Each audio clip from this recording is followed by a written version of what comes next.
Hello,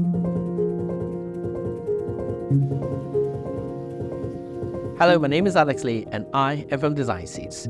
Some time ago, we featured an episode of the floating tree house in the southern region of Malaysia. In a short period of 6 months, that video is almost touching 500,000 views. Due to the immense demand, we were motivated to travel to the south, to Johor Bahru again, to exploit another extraordinary home for your viewing pleasure. Nestled amidst a shimmering expanse of water, this house is a true aquatic heaven. As we approach, it becomes evident that this architecture challenges the conventional. Instead of having a traditional backyard, this house is encircled by a serene swimming pool, blurring the boundaries between the living space and the aquatic landscape.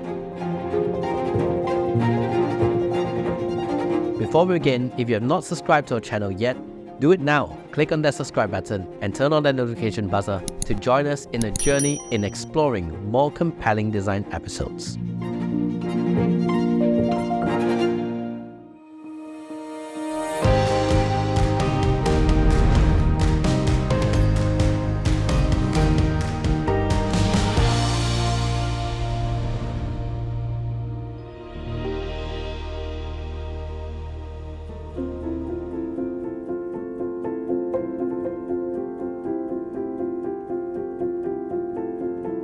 Imagine if you have a big plot of land and you don't need it to be more than a single story.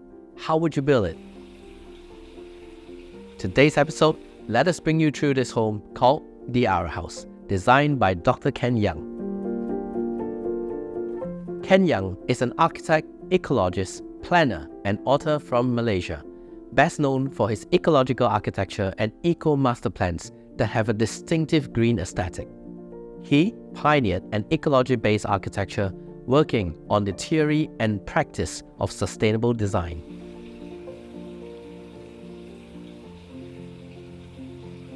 My name is Yeang.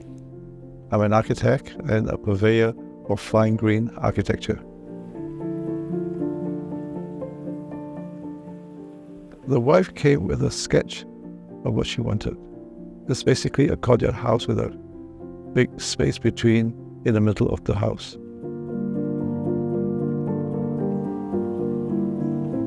So we thought, what they enjoy was swimming. So we put a large swimming pool in the middle of the house, and you can jump in the pool straight away from the living room if you wanted to swim. At the edge, on the other wing in the bedroom, you can do the same and jump into the swimming pool from your bedroom, or sit at the side and dip your feet in the pool. To enhance the great sense of arrival, the threshold to the internal space is marked by a huge front door that is crafted to cater for many modes of arrival. So when you come into the entrance, there's this open-to-sky courtyard with a healthy growing tree that punches through the roof. And walking along the aisle that leads you into the property, a koi pond stretches across the entire length of the property.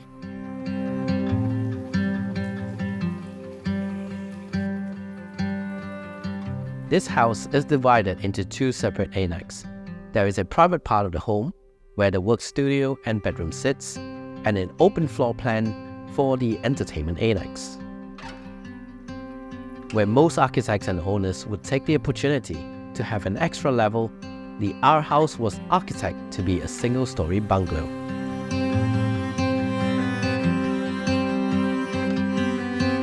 The Arthor House is designed to have an impression of multiple floating pods like water lilies floating above serene waters. And throughout the house, pockets of greeneries are displayed at almost every part and every end of each corridor. The orientation of the building is configured by the locations of solar path. The generally open layout plan and landscape garden and courtyards take into consideration the client's requirements for organic interaction between the various spaces. Some projects we feature have beautiful pools, and some have astonishing courtyards. The remarkable thing about the Our House is that it has both a pool and a courtyard. A pool courtyard that consists of a tropical pool and a semi-outdoor patio functions as a separator and connector between the public domain and private wing.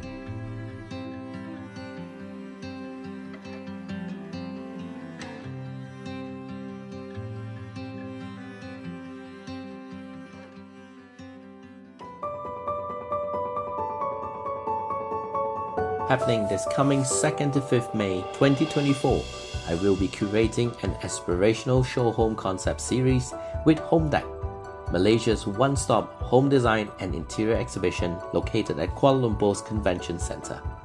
In collaboration with HAMZAH Malaysia, we've selected 3 designers to design 3 unique show homes right at the entrance of the exhibition itself. If you just got your keys to your new home or you're looking to renovate, visit HAMZAH, come gain inspiration, consult with the experts, and build your dream home with bespoke designs and a premium touch. Each curated space tells a unique story. See you guys at HAMZAH.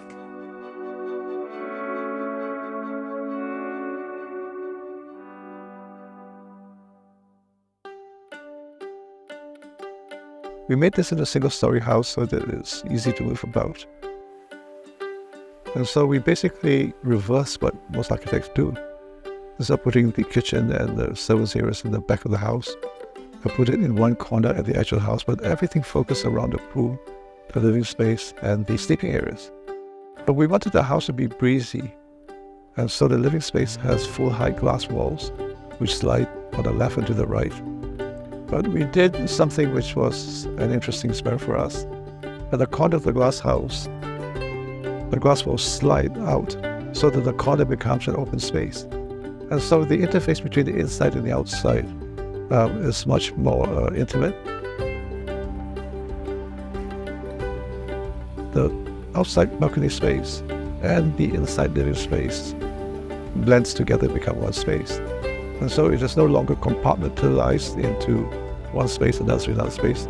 There is an organic relationship between the spaces. And this is what we did in this house, and this is what we learned from our project here.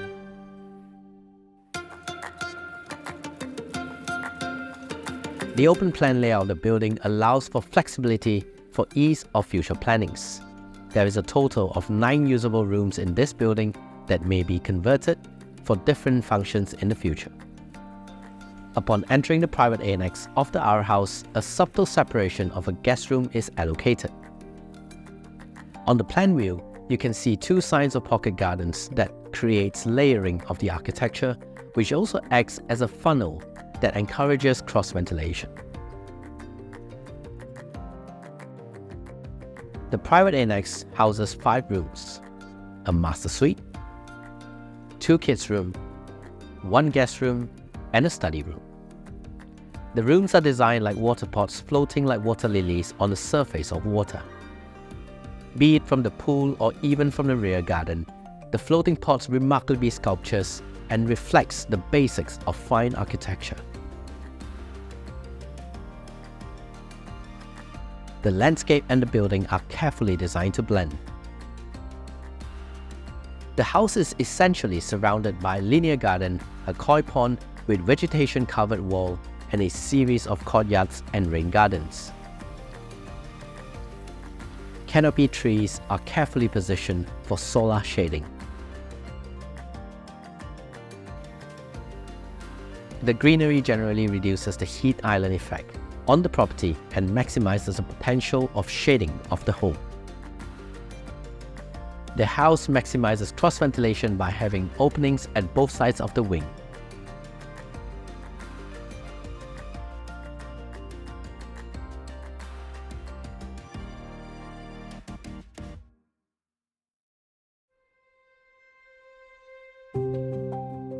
So people said, why do you do it?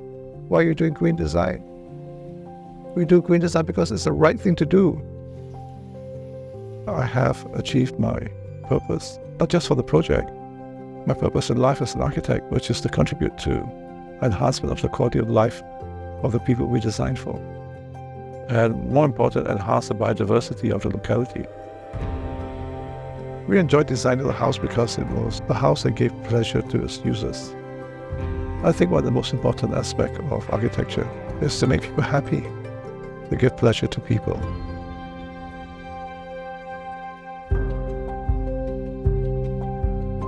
Who needs a house with staircase and multi-stories when you can have everything completed in a single level? Some would maximize the build-up value and build up a mansion. Some choose to live moderately and contented. What are your preferences? Share your thoughts on the comment column below and let us know what you think. We thank you for supporting us throughout these years in bringing up the design scene and its value. We are constantly hunting high and low to unveil more and more compelling design episodes. We would be really thankful if all of you could extend your support by clicking on that join button and be a member and help contribute for us to expand our capacity. My name is Alex Lee and I am from Design Seeds. We hope you enjoyed today's episode.